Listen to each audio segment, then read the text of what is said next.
the voice of that dispatcher will never leave my mind.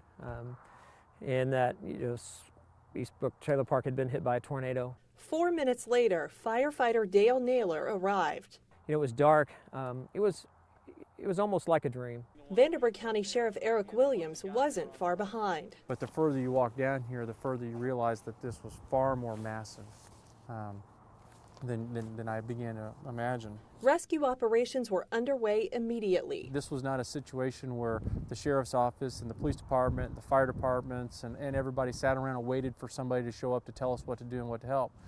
Everybody went to work from the moment they got here, and we worked until we were done. It didn't turn into a turf war. It didn't turn into, this is my jurisdiction, it's not yours. Everybody cooperated. So this was Augusta is the road right here in front of us. 5 years later, it's still tough to cope. Every time you come out here, it just flashes back the memories of that evening and the following days and weeks. And that feeling in my chest that I get, when I first pulled up and saw it, it just immediately comes back. Oh, I can't tell you. Wow.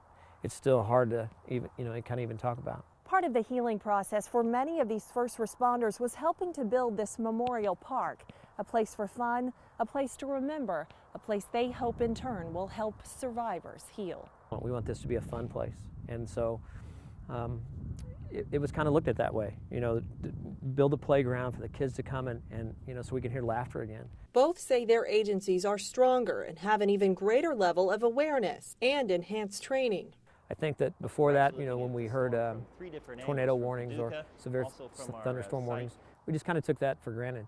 But now it's real, and we're at a heightened level, and our guys are ready to answer the challenge. We've gone to great lengths to further our training skills in the NIMS system, which is the National Incident Management System, so that we're all talking common language. We all know how do we set up a command site, who's in charge of what, and how you do those things.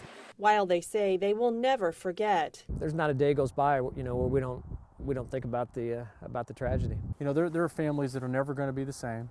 They lost loved ones that they'll never be able to weather a storm again without having huge fears come up. They continue to move forward with hope. This was an event that tragedy in itself, but yet it brought people close together. And like I said, we're all stronger because of it. I think that, I think we all went home and, kissed our families and just really appreciated life, after that event. We've only gotten better since then. So, I would assume that, if something horrible happened again, the public safety providers across the board in this community are ready to step up to the plate and do what they have to do to make this a safe community. Beth Sweeney, 14 News.